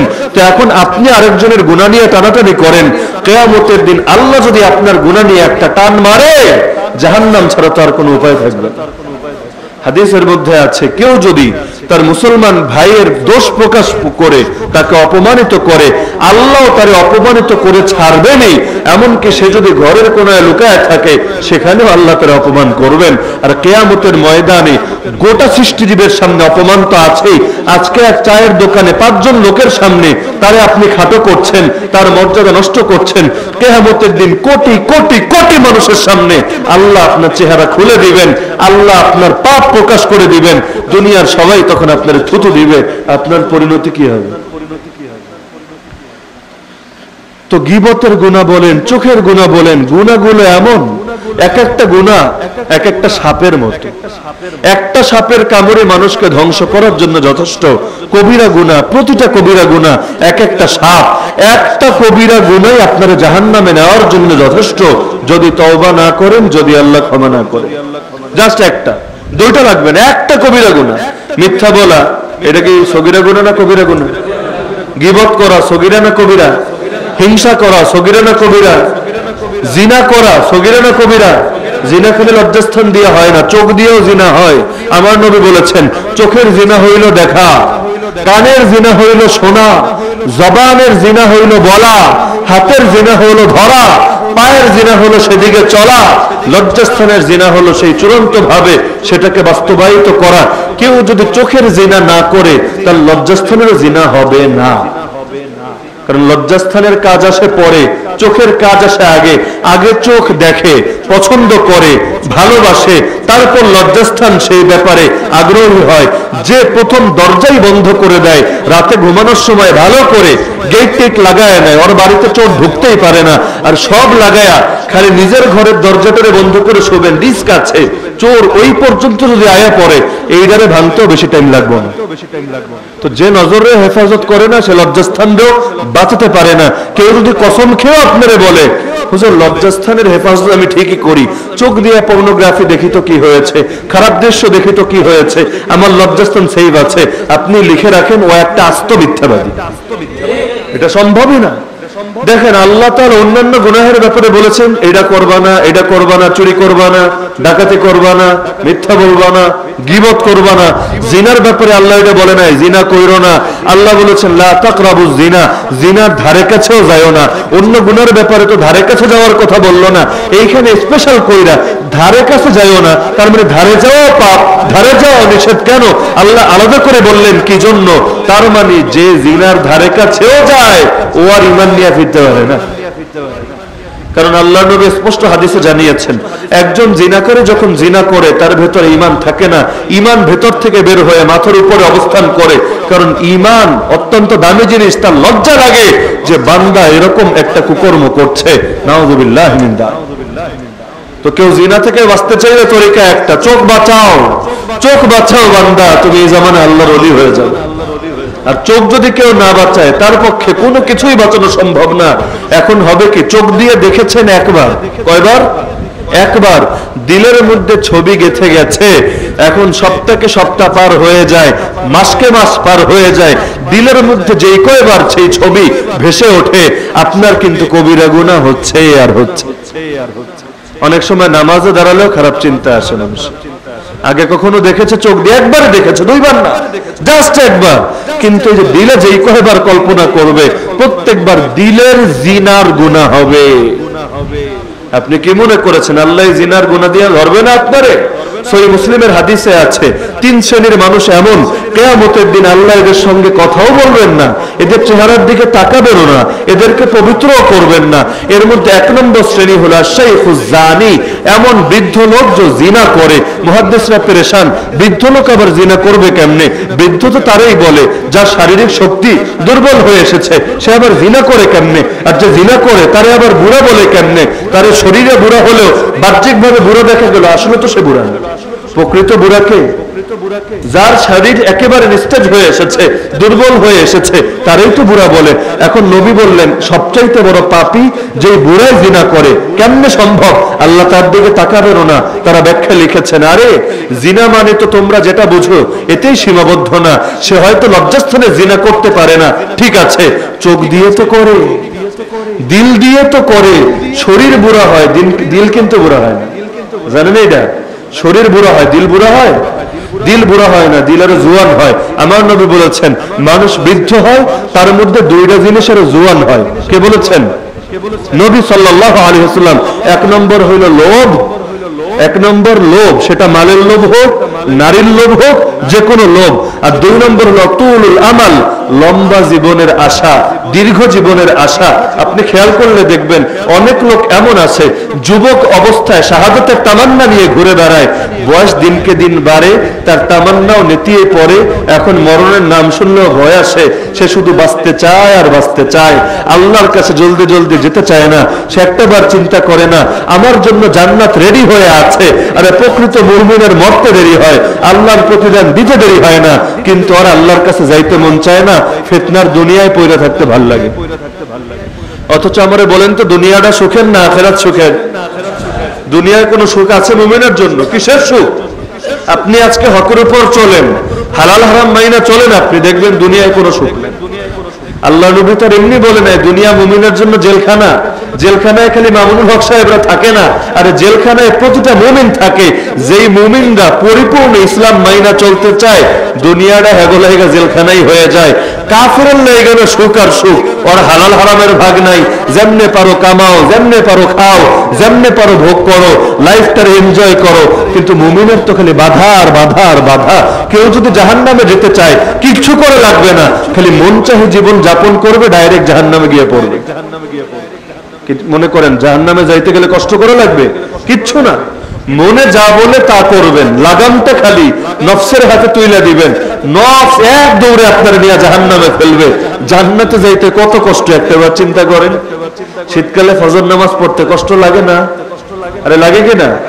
হালাল হারাম মাইনা চলতে কষ্ট লাগে না? নজরের হেফাজত করতে কষ্ট লাগে না? আপনি এই দুনিয়ায় থাকবেন, এই বেহায়া দুনিয়ায়, অশ্লীল দুনিয়ায়, অ্যান্ড্রয়েড ফোন চালাবেন, আপনি বন্ধু বান্ধবের মধ্যে ঘুরবেন, বাজার ঘাটে যাবেন, শপিং টপিং করবেন, কলেজ ভার্সিটিতে পড়বেন, আর নজর হেফাজত করা পানি ভাত হইব আপনার লাইগা? সম্ভবই না। এক একটা বার নজর হেফাজত করবে মনে হবে এক একটা যুদ্ধ। চাইবেন না, তাও চলে যেতে চাইবে। কিন্তু তারপর যেই বান্দা হেফাজত করতে পারে, আল্লাহ নবী বলেন আবদালতুহু ঈমানান ইয়াজিদু হালাওয়াতাহু ফি কলবি, আল্লাহ নিজে বলে দিয়েছেন আমি তার দিলের হালতটাই সঙ্গে সঙ্গে পরিবর্তন করে দিব, তার দিলের মধ্যে আমি ঈমান ঢেলে দিব, এই ঈমানের মজা সে নিজে অনুভব করতে পারবে। যারা গুনাহগার তারা কোনো ইবাদতের মজা পায় না, নামাজে মজা পায় না, রোজায় মজা পায় না, জিকিরে মজা পায় না, তাহাজ্জুদে মজা পায় না, কোরআন তেলাওয়াতে মজা পায় না, ওয়াজ মাহফিলে মজা পায় না। তার মজা খালি ওই খারাপ কাজের মধ্যেই। আর প্রকৃত মুমিন মজা পায় দ্বীনি কাজের মধ্যে। বহু আল্লাহর বান্দা এমন আছে এক ওয়াক্ত নামাজ কাজা হলে আর ঘুম হারাম হয়ে যাবে, আছে না এরকম? তার ভেতরে এত ছটফট করতে থাকে। আরে নবীর কথা চিন্তা করেন, আল্লাহ নবীরে তয়েফে কি জেইশে মাইর দেওয়া হয়েছে? কি পরিমাণ মারা হয়েছে নবীরে, যে নবীর রক্তে তার জুতা পর্যন্ত পায়ের সঙ্গে লেগে গেছে। নবী কিন্তু একটা অভিশাপ দেয় নাই, ফেরেশতা এসে হাজির হয়েছে। নবী খালি অনুমতি দেন, দুই পাহাড়ের চাপায় ফেলে সবগুলোরে ভর্তা বানায় দেই। নবী অনুমতি দিয়েছেন। নবী বলেছেন আল্লাহ এদেরকে মাফ করে দেন।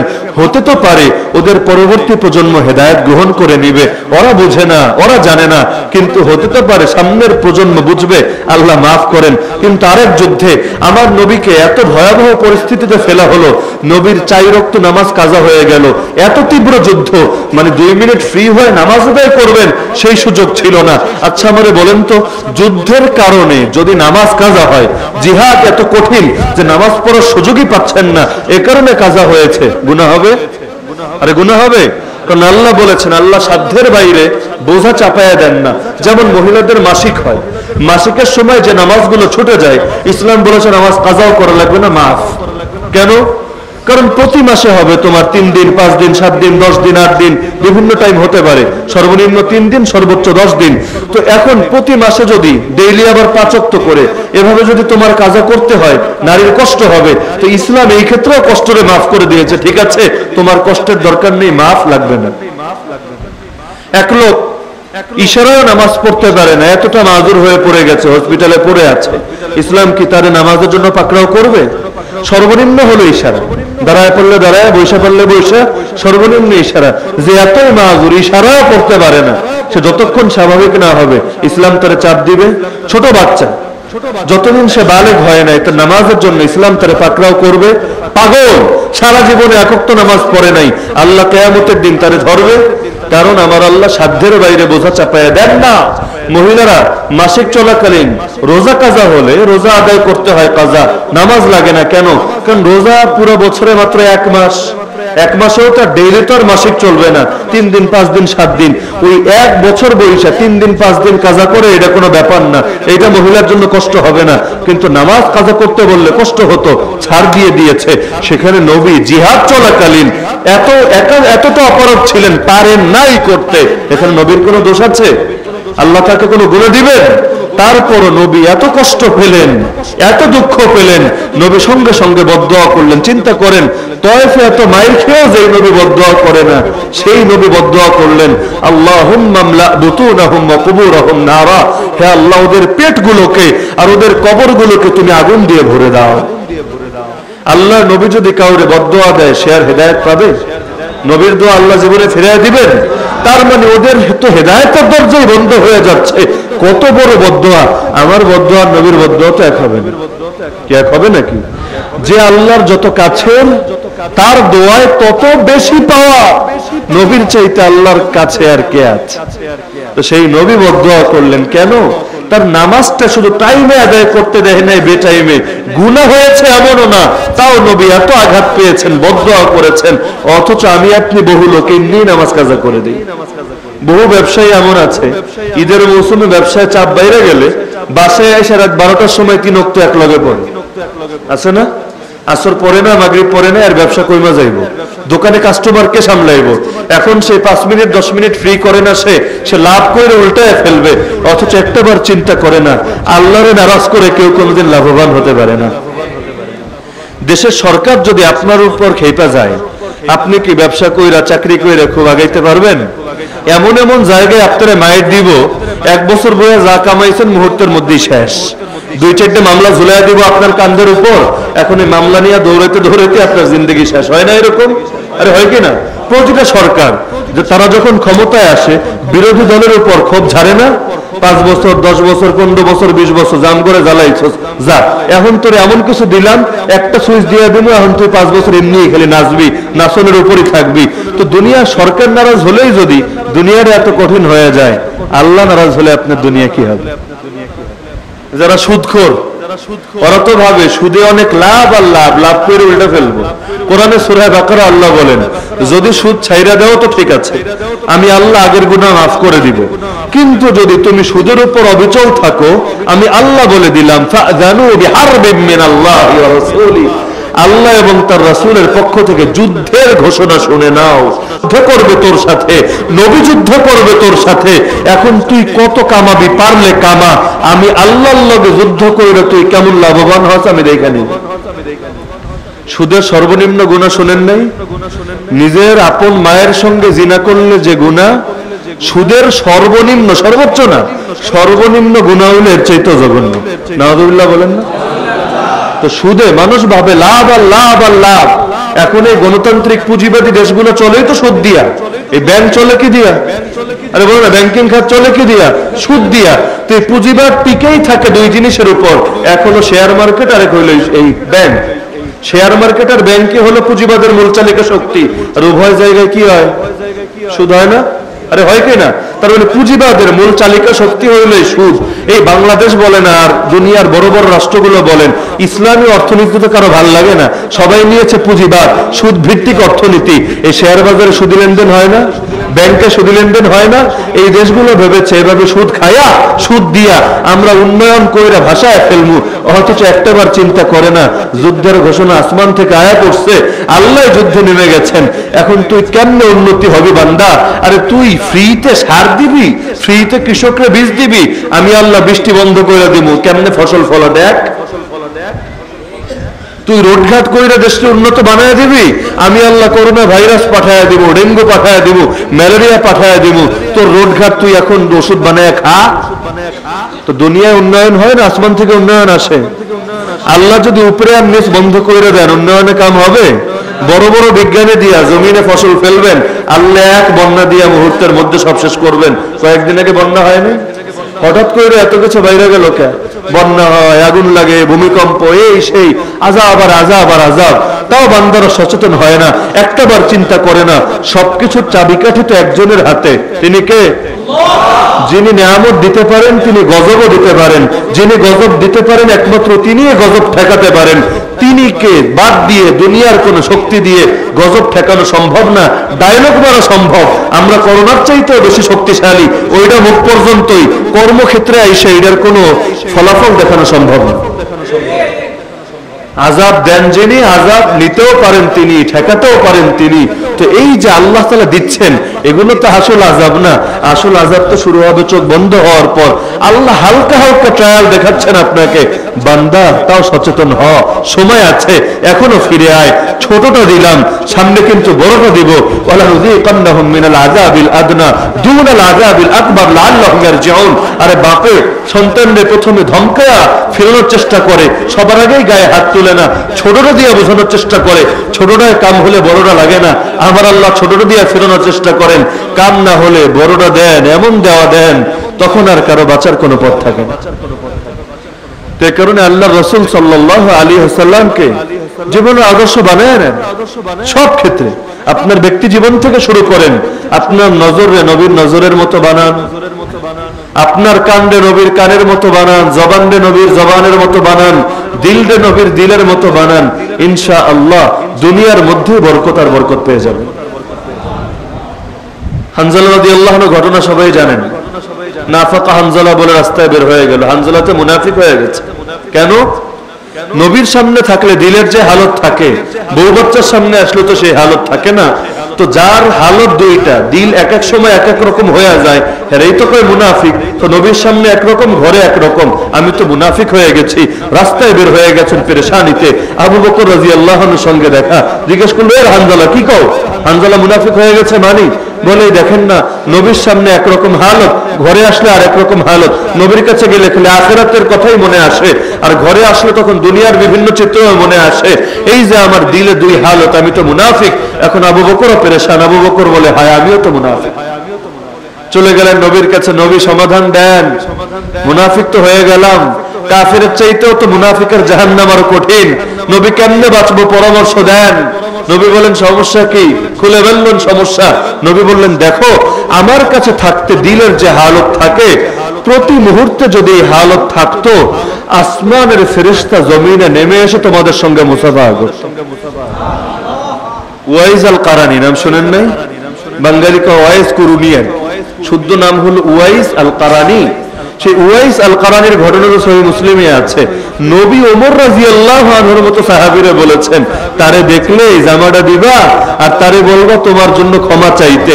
আরে যে ওমরে নবী জান্নাতের সুসংবাদ শোনায় গেছেন, যে ওমরের ব্যাপারে নবী বলেছেন, লাউ কানা বাদি নাবিয়্যুন লাকানা ওমর, আমার পর কেউ নবী হলে ওমর হতো সেই নবী। সে ওমরে কি না ক্ষমা চাইতে চায়, দোয়া চাইতে বলে কার কাছে? এমন এক লোকের কাছে যার সঙ্গে নবীর জীবনে সাক্ষাৎই হয় নাই। সাক্ষাৎ না হইলে চিনলো কেমনে? বলেন না, সাক্ষাৎ না হলে চিনলো কেমনে? এখান থেকে বোঝা যায় বহু লোক এমন আছে যারা নবীর রওজায় যায়, বাইতুল্লাহে যায়, কিন্তু ওদের দিলগুলো পড়ে থাকে এখানে।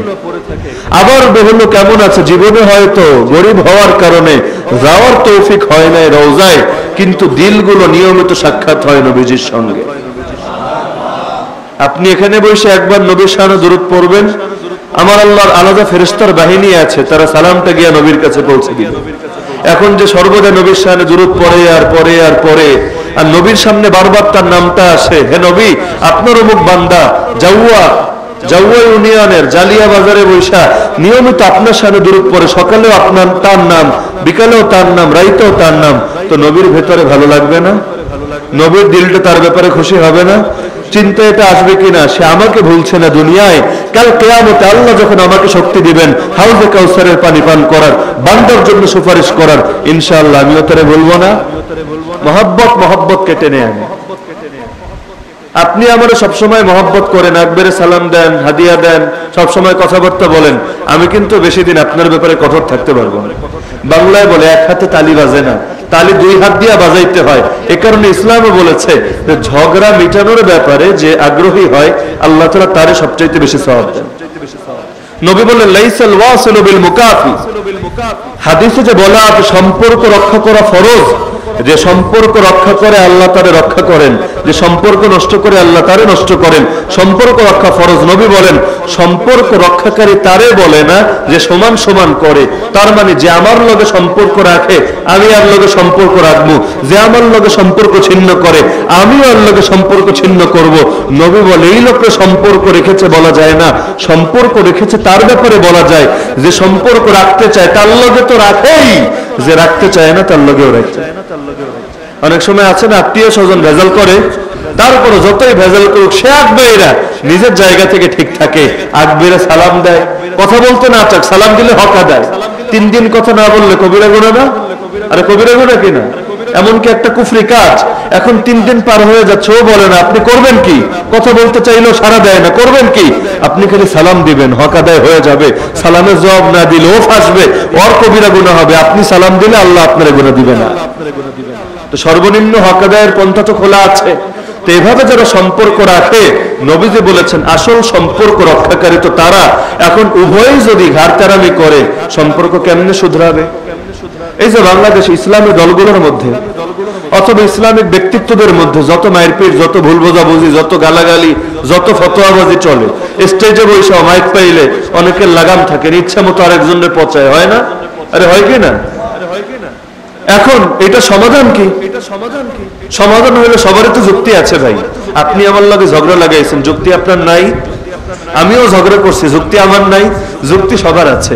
সবাই যদি সবার যুক্তি লইয়া পড়ে থাকে, কিয়ামত পর্যন্ত সম্পর্ক রক্ষা হবে না, আর ইসলামী সমাজও ঐক্যবদ্ধ আর সুন্দর হবে না। এখন যুক্তিরে বাদ দিয়া আপনি আল্লাহর জন্য ছোট হন, আল্লাহ আপনারে বড় বানায় দিবেন। মান তাওয়াদা লিল্লাহ রাফাহুল্লাহ, যে আল্লাহর জন্য নিজের ছোট বানায় আল্লাহ তারে বড় বানায়। আমারে বলেন তো সালাম দিলে সব বেশি না জবাব দিলে সব বেশি? দিলে সব কেন বেশি? এমনকি নবী বলেছেন আল বাদি বিস সালাম বারিউম মিনাল কিবর, যারা আগে সালাম দেয় তারা অহংকার থেকে মুক্ত। আমি নবী গ্যারান্টি দিয়ে দিলাম, সার্টিফিকেট দিয়ে দিলাম। কেউ যদি অহংকারের চিকিৎসা করাতে চাও, তুমি আগে আগে সালাম দাও, আল্লাহ তোমার অহংকারে দূর করে দিবেন। এখন আগে সালাম দিলে সব বেশি, কি জন্য? কারণ আপনার দিলে আন্তরিকতা বেশি, আপনি চান সম্পর্ক রাখতে। জবাব সালাম দেওয়া সুন্নত, জবাব দেওয়া সুন্নত না করলে কিন্তু গুনাহ হয় না।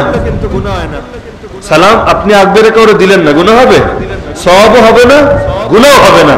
কিন্তু কাউরে দিলেন, সে জবাব দিল না, কি হবে? কেন? আমি সালাম দিলাম তো জবাব দিবি না কি লইয়া?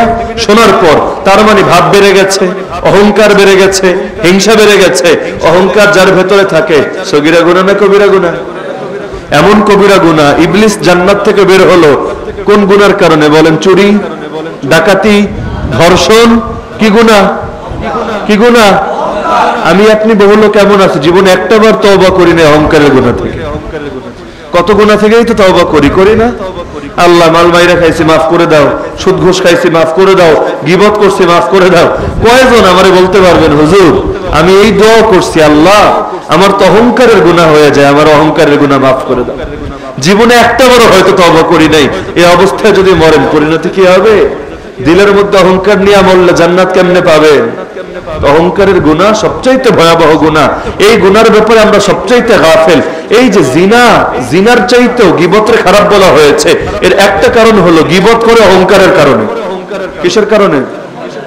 আপনি আমার দোষ বলছেন কি জন্য? কারণ নিজেরা বড় সুফি সাহেব মনে করেন এজন্য। যদি নিজেরাও পাপি তাপি মনে করতেন তাইলে তো আমার দোষ বলতেন না। আপনি তো আরো চিন্তা করতেন মুমিন মুমিনের আয়না, আল্লাহ তার দোষ আমার সামনে দেখাইয়া দিচ্ছেন। এখন এটা যদি আমার মধ্যেও থাকে আমি যাতে শুধরাইয়া যাই, যদি আমার মধ্যে না থাকে আমি যদি জীবনেও আর না করি। এই শিক্ষা নেওয়ার জন্য আল্লাহ আমার সামনে এনেছেন, লোকের সামনে বইলা খাটো করার জন্য তো না। এখন তারপরও গীবত করে কেন? নিজের ভিতরে অনেক ভাব চলে এসেছে, নিজেরে বড় মনে করে। কারণেই তো জিনা করে কেন? শাহওয়াতের কারণে, কুপ্রবৃত্তির কারণে। আর আল্লাহর কাছে কুচাহিদার গুনাহ এর চাইতে অনেক জঘন্য গুনাহ হইল অহংকারের গুনাহ, হিংসা। হিংসার ব্যাপারে হাদিসে বলা হয়েছে ইন্নাল হাসাদ ইয়াকুলুল হাসানাত কামা তাকুলুন নারুল হাতাবা। আপনার মনে করেন পাহাড় পাহাড় নেকামল আছে, ভিতরে খালি একটা রোগ আছে। কি রোগ? হিংসা। আপনার যত আমল আছে হিংসা পুরা খায়া ফেলবে একেবারে। আল্লাহ নবী বলেন যেভাবে আগুন লাকড়ি খায় একইভাবে হিংসা সব আমল রে খায়া ছারখার করবে। কিয়ামতের ময়দানে হাজির হয়ে কইব, কিরে আল্লাহ, আমি এত মাল এত আমল জমা করলাম, কই আমার আমল? আমার আমল নাই দেখি। এই অ্যাকাউন্ট কি হ্যাক হয়েছে নাকি? হ্যাকাররা কি মেরে দিয়েছে নাকি? কই আমার আমল? তখন দেখানো হবে আমল তো করছিলা বান্দা, এখন যেই ব্যাগে তুমি মাল লইছিলা ব্যাগের তলা ফাড়া ছিল। বুঝেন নাই? ঈদের সময় শপিং করেছেন অনেক, কিন্তু যেই ব্যাগে নিয়েছেন ব্যাগের তলা নাই। বাসায় এসে কয়টা পাবেন? একটা পাবেন। 10,000, 20,000, 30,000 রাস্তায় শেষ। আমল করলেন অনেক, খালি একটা হিংসা আছে ভিতরে। কিয়ামতের ময়দানে দেখবেন ফাঁকা। কিরা আমল কই? আমল তো খায়া ফেলছে। কে খাইলো? কোন কুত্তায় খাইলো না শহরে খাইলো না? কেউ না, খাইছে আপনার হিংসায়। এই হিংসায় কুকুর শুকুরের চাইতে ভয়াবহ। একটাবার চিন্তা করেন, কোন একটা কুত্তা জাহান্নামে যাবে? কয় না আমারে। কি জানেন না আপনারা? আপনারা ক্লান্ত হয়ে গিয়েছেন, বুঝছি। আলোচনা শেষ করে দিচ্ছি, এটাই আমার লাস্ট বাক্য। কোন একটা কুকুর জাহান্নামে যাবে? কোন একটা শুকর জাহান্নামে যাবে? কোন একটা জীবজন্তু জাহান্নামে যাবে? কিন্তু লক্ষ কোটি মানুষ জাহান্নামে যাবে। তো যেই মানুষ জাহান্নামে চলে গেল, সে কি কুকুর আর শুকুরের চাইতে অধম হয়ে গেল না? তো এই কারণে আশরাফুল মাখলুকাত আল্লাহ আমাদেরকে বানিয়েছেন, কিন্তু নিজেও আবার বলে দিয়েছেন সুম্মা রাদাদনাহু আসফালা সাফিলিন। বহু লোকরে আবার এত নিকৃষ্ট আমি বানিয়ে দেই, উলাইকা হুম শাররুল বারিয়া, যারা সৃষ্টিজীবের সবচাইতে নিকৃষ্ট হয়ে যায়, প্রাণীর চাইতেও যারা জঘন্য হয়ে যায়। এই কারণে মানুষ হয়ে জন্মেছেন বলেই খুব বেশি খুশি হওয়ার কারণ নাই, বরং এখন প্রকৃত মানুষ যদি হতে পারেন, ঈমান আর আমল দ্বারা যদি নিজেরা দামি বানাতে পারেন, আসমানের ফেরেশতার চাইতেও আপনি দামি হবেন। কারণ আল্লাহ কোন ফেরেশতারে জান্নাত দিবে না। জান্নাত বানাইছে ফেরেশতার লাইগা? কয় না? জান্নাত ফেরেশতার লাইগা বানাইছে? কার লাইগা বানাইছে? আল্লাহ। এই আপনার আমার লাইগা। আল্লাহ জান্নাত বানিয়েছেন আমার আপনার জন্য, তৈরি করেছে ফেরেশতা খেদমত পর্যন্ত, সালাম দিবে, ইস্তেকবাল করবে, বহু কাজ করবে ওই পর্যন্ত। কিন্তু আল্লাহ বানিয়েছেন কার জন্য? আবার জাহান্নামও আল্লাহ ফেরেশতার জন্য বানায় নাই, জীবজন্তু শুয়োর কুকুরের লেগেও বানায় নাই, বানিয়েছে কিন্তু আপনার জন্যই, মাঝামাঝি আপনি। সুতরাং মরার আগে কিন্তু হাল ছাড়ার কোনো কারণ নাই। কোন সাহাবী এমনও বলতেন, হায় আমার বড় ভয় হয়, জাহান্নামে যদি একটা লোক যায় মনে হয় সেই লোকটা আমিই হব। আমার বড় আশা জাগে, জান্নাতে যদি মাত্র একজন লোক যায় হতে পারে সেই লোকটা আমিই হব। একদিকে আশা আর একদিকে ভয়। আল ঈমানু বাইনার রাজা, বাইনাল খাউফি ওয়ার রাজা। আহলুস সুন্নাত ওয়াল জামাতের আকীদা হলো ঈমান হলো আশা আর ভয়ের মাঝামাঝি। কারো যদি আশা না থাকে সেও পুরো মুমিন না, কারো যদি ভয় না থাকে সেও পুরো মুমিন না। জাহান্নামের ভয়ও লাগবে, জান্নাতের আশাও লাগবে। গুনাহ থেকে বাঁচবেন জাহান্নামের ভয়ে, নেক আমল করবেন জান্নাতের আশায়। আল্লাহ তাআলা আমাদের সবাইকে তৌফিক দান করুন, আমিন।